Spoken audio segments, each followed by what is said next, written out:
আসসালামু আলাইকুম। সবাই কেমন আছেন? আশা করি সবাই খুব ভালো আছেন। এই যে আমার একটা গাছ, আমার খুবই পছন্দের একটা গাছ। এটা হলো সানসেভেরিয়ার ওয়াইল্ড ফিন, নন ভেরিগেট যেটা সেটা। সো এটা আজকে পটিং করতে হবে। এই যে এই পটটাই ছিল এটা, আমি যখন কিনেছিলাম এই পটটাই ছিল। কেনার সময় এটাতে একটা পাতা ছিল, এরপর আরও ২টা হয়েছে। এই যে তৃতীয় পাতাটা সব থেকে বিচ্ছুটা এটা হওয়ার পর এই যে আমার টবের শেপই চেঞ্জ হয়ে গেছে। আসলে এগুলো নিচে বেশ মজবুত বাট হয়, ওই বাটগুলো এত মজবুত এর আগে আমার 2টা মাটির টব ভেঙে দিয়েছে। আর এখন এই যে এই প্লাস্টিকের টবটা এটা নতুন বলে, যদি পুরাতন হতো এটাও এতদিনে ভেঙে যেত। আর এই যে এই টবটা তো আমি কিছুদিন আগেই শেয়ার করেছিলাম।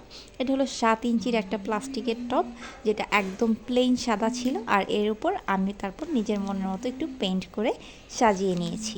আসলে সব জিনিস একটু সাজগোজ না করালে ভালো লাগে না। আর তারপরেই তো আমার টবের অনুযায়ী এখানে আমি আমার পটিং মিক্সিংগুলো নিয়ে নিয়েছি। আসলে মানুষের যেমন এক একজনের এক এক রকমের খাবার পছন্দ, গাছেরও কিন্তু এক এক গাছের এক এক খাবার পছন্দ। আর যেই গাছের যেই খাবার পছন্দ তাকে যদি সেটা না দিয়ে অন্য কিছু দেওয়া হয়, তাহলে সেও কিন্তু তার সৌন্দর্য দিয়ে আপনার মন ভরাবে না। আর এই যে এই গাছের জন্য কিন্তু আমি এক মুঠো মাটিও নিইনি, এখানে শুধু আছে বালি আর ভ্যারাইটিস আইটেমের সার। অনেক টাইপের সার দেওয়া লাগে এই গাছগুলোতে। তবে এগুলো খুবই হার্ডি প্ল্যান্ট, একদমই সহজে মারা যায় না, পানিও খুব কম লাগে, 1 সপ্তাহে একবার দিলেই এনাফ। যার কারণে কি এই গাছগুলো লাগানোর পর যদি কোথাও দূরে ট্যুর থাকে কোনো ব্যাপার না, একবার পানি দিয়ে ট্যুরে চলে গেলে আরেকবার ট্যুর থেকে এসে পানি দিলেই হয়। তবে এগুলোর বাডগুলো কিন্তু খুবই সফট হয়, মানে বাডগুলোর সাথে যেখানে পাতাটা অ্যাডজাস্ট থাকে। যদি একটু এলোমেলো টান লাগে পাতাটা আলাদা হয়ে যাবে, আর পাতাটা আলাদা হয়ে গেলে গাছটা একদম শেষ, সারে সর্বনাশ হয়ে যাবে গাছের। সো এই তো আমি খুব আলতো হাতে বিভিন্নভাবে চেষ্টা করে এটাকে বের করার চেষ্টা করছিলাম। প্রথমে একটা ছেনির মাধ্যমে, তারপর হাত দিয়ে, তারপর একটা স্ক্রুড্রাইভার নিয়েছি। আসলে হাতের কাছে যা কিছু পাচ্ছিলাম আর দেখে মনে হচ্ছিল যে এটা দিয়ে হয়তো একটু বের করতে পারবো। তারপর স্ক্রুড্রাইভারটা দিয়ে একটু কিনারে কিনারে হালকা করে নাড়িয়ে দিচ্ছিলাম যেন বালিটা সরে যায়, তাহলে গাছটা বের হয়ে আসবে। আর আলটিমেটলি শেষমেশ কিন্তু আমার গাছটা বের হয়ে এসেছে একদম অক্ষত অবস্থায়।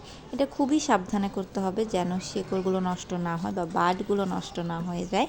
আর পুরো গাছটা বাহিরে নিয়ে আসার পর দেখে আরও একটা নতুন পাতা আসছিল, দেখে মনটা খারাপ হয়ে গেল। কারণ এই যে আমি নাড়িয়ে ফেলেছি, এখন হতে পারে ওই পাতাটা আর নাও আসতে পারে, অর্থাৎ মাটির বাইরে আসবে না। আবার এটা গাছটা একদম সেট হওয়ার পর নতুন করে নতুন পাতা আসবে, কিন্তু ওই পাতাটা আর হবে না।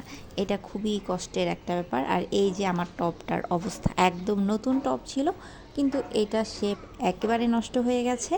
আর এই যে আমার আরও একটা গাছ, এই গাছগুলোতে এই যে আগে বললাম পানি কম লাগে, কিন্তু এটাতে আমি পানি একটু বেশি দিয়ে দিয়েছিলাম, যার কারণে মাদার প্লান্টটা মারা গেছিলো। জাস্ট 2-4টা পাতা ছিল, মনটা খুবই খারাপ ছিল, সেই কারণে জাস্ট একটা ওয়ান টাইম কাপে রেখে দিয়েছিলাম যে হলে হলো, না হলে না হলো। কিন্তু সে আমাকে নিরাশ করেনি, জাস্ট কিছুদিন পরেই দেখে একটা ছোট্ট বেবি আসছে পাশে। সো এটা প্রায় 4-5 মাস ছিল, এরপর বেবিটা এখন অনেকটাই বড় হয়ে গেছে। আর তাই এটাকেও একটা অন্য পটে ভালোভাবে পটিং করে দিয়েছি। আর এটাতে পানি দিব আরও প্রায় 2-3 দিন পর, একদমই রোদে দেওয়া যাবে না, গাছটা সেট হওয়া পর্যন্ত। আর এই গাছগুলো কিন্তু আমার খুবই পছন্দ, এই এক যে নার্সের অনেকগুলো স্পেসিস আমার কাছে আছে।